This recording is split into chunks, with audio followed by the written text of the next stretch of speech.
Nesse vídeo, eu vou comentar sobre este livro que eu acabei de ler. Um livro maravilhoso. E você não tem ideia de como esse livro veio parar em minhas mãos. Olá, eu sou o Fefo Miléu, o ex-bunda mole. Se você também quer se tornar um ex-bunda mole, participe desse grande processo de desbundamolização que eu promovo aqui no meu canal. E para isso você precisa fazer só duas coisas. Se inscreva no canal e ative as notificações para receber todos os vídeos que eu lanço aqui. Muito bem! Acabei de ler um livro maravilhoso. É esse aqui, ó. O Cavaleiro Preso na Armadura. Espetacular. Um livrinho pequeno, cento e poucas páginas. Acho que não dá nem cento e poucas. Não, 110 páginas. Maravilhoso. Conta uma história espetacular. Eu vou contar um pouco dessa história aqui. Não quero dar um spoiler muito grande para você ter, né, a possibilidade de ler e saber por você, aprender por você, mas eu preciso contar essa história porque é muito bacana. E como que esse livro chegou nas minhas mãos? Aí é que tá, aí é que foi bacana. Este livro faz parte do material escolar da minha filha mais nova, da minha filha de 10 anos. Então tinha lá a lista de livros para comprar e de repente apareceu esse livro aqui que eu nem conhecia e como um hábito que eu tenho, eu sempre leio alguns dos livros das minhas filhas, né? Eu tenho duas filhas, eu sempre leio os livros da escola para a gente poder trocar um pouquinho durante o ano, conversar um pouquinho sobre as leituras, como uma forma de incentivo para elas lerem e tal, né? Eu falo assim, poxa, esse livro é bacana, já li e tal, e daí elas leem e a gente conversa um pouco. E dessa vez caiu esse livro aqui na minha mão,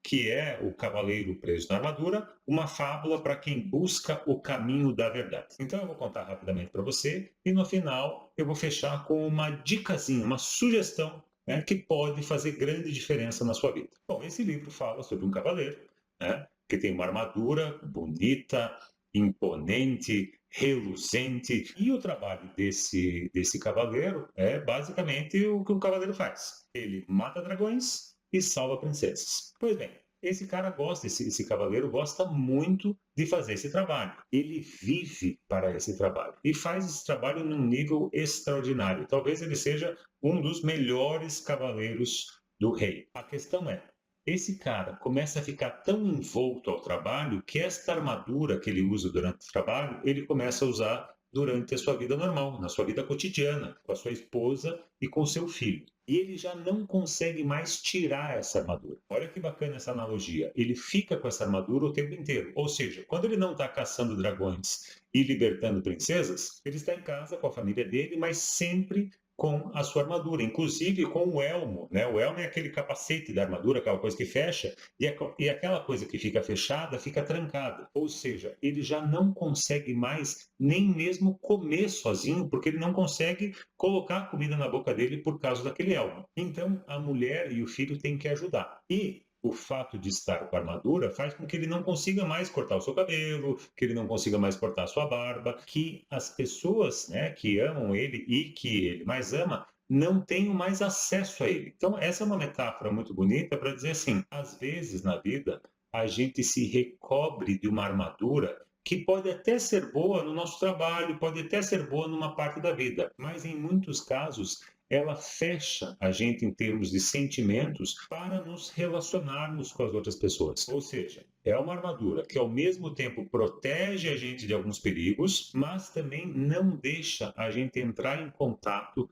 com as pessoas através dos sentimentos, daquilo que a gente tem de mais profundo mesmo. Então, esse cavaleiro chega num determinado momento, ele percebe assim que já está demais, ele não consegue nem se alimentar, veja, não consegue fazer nada, não tem acesso ao filho, não tem acesso à esposa, essas pessoas também não têm acesso a ele, e ele resolve tirar a armadura. Quando ele tenta tirar a armadura, essa armadura já não sai mais, ela está grudada no corpo dele, nem o elmo abre mais. Então ele vai procurar, né, o mago e vai tentar, através desse mago, tirar essa armadura. E o mago diz o seguinte para ele: você só vai conseguir tirar essa armadura quando você percorrer o caminho da verdade. E no caminho da verdade existem 3 castelos pelos quais você tem que passar. Se você percorrer o caminho da verdade e passar por esses 3 castelos, eu garanto que você vai conseguir tirar esta armadura do seu corpo. Então, esse cavaleiro, como estava interessado em tirar a armadura, voltar para a família dele, ele vai percorrendo, né, o caminho da verdade. E aqui tem uma coisa muito legal, porque o caminho da verdade é o caminho da nossa vida. Aquilo que você e eu, ou qualquer pessoa, tem que enfrentar para buscar a sua verdade. Então, a gente vai caminhando pelo caminho,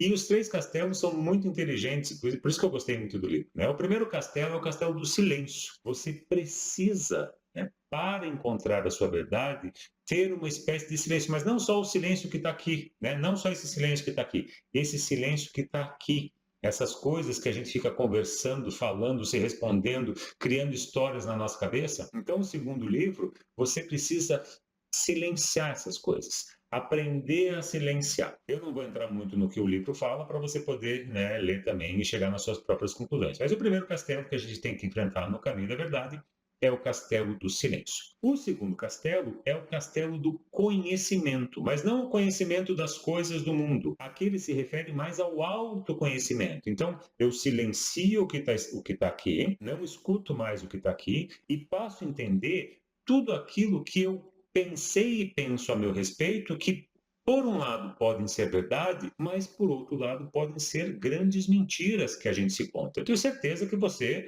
conta um monte de mentiras para você mesmo. Ah, não consigo fazer isso, eu gostaria de fazer aquilo, não tenho força para fazer isso, a minha idade já passou para tentar aquilo. Uma série de coisas que a gente vai contando para a gente mesmo e que a gente vê que isso é mentira, isso não é verdade, isso é uma criação da nossa cabeça. Então, o castelo do autoconhecimento também precisa ser passado para a gente entender que certas coisas que nós nos contamos, certas coisas que você se conta, não é verdade. O problema é que esta mentira, né, vamos colocar, é como se fosse uma mentira mesmo, né? Não é verdade, é mentira. Esta mentira trava a vida da gente a ponto de a gente não conseguir evoluir. Depois que ele passa por esse segundo castelo, ele chega finalmente no terceiro castelo. E esse terceiro castelo tem um nome muito peculiar, que é o castelo da vontade e da ousadia. Ou seja, para nós fazermos alguma coisa na nossa vida, a gente precisa ter vontade de fazer, mas precisa de uma pitada de ousadia. Quem me conhece sabe que eu falo sobre as duas gotas de coragem. O livro fala ousadia, eu falo coragem, você decide o que você quer. Mas a gente precisa dessas duas gotas de coragem ou desta pitada de ousadia. E o legal é que nesse terceiro castelo,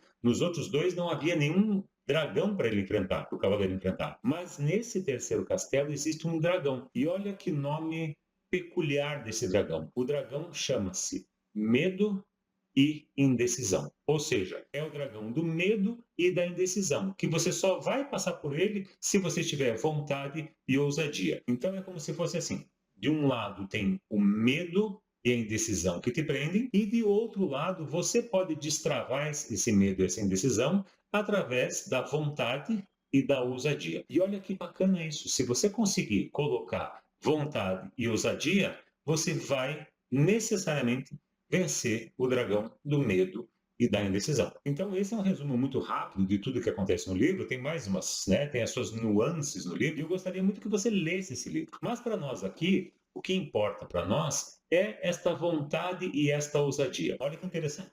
Num outro livro que eu li, que trata uma história bem bacana de um café japonês e tal, tem dois personagens que se amam, mas que nunca ficaram juntos. E olha por que eles nunca ficaram juntos.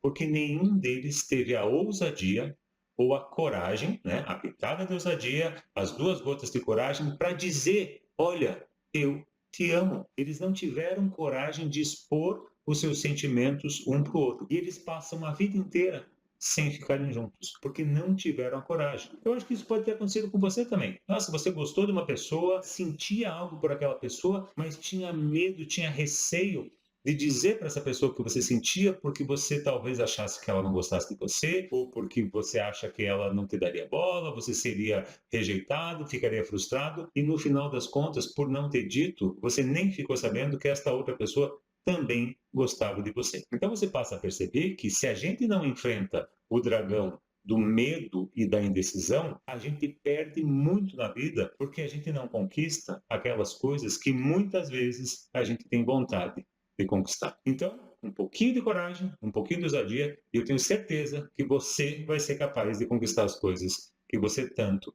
tem vontade. E para ter mais vontade e mais coragem, continua comigo aqui, se inscreve no canal e passa esse vídeo para as pessoas que, porventura, você achar que devem escutar isso, porque falta só um empurrãozinho para eles. Um grande abraço.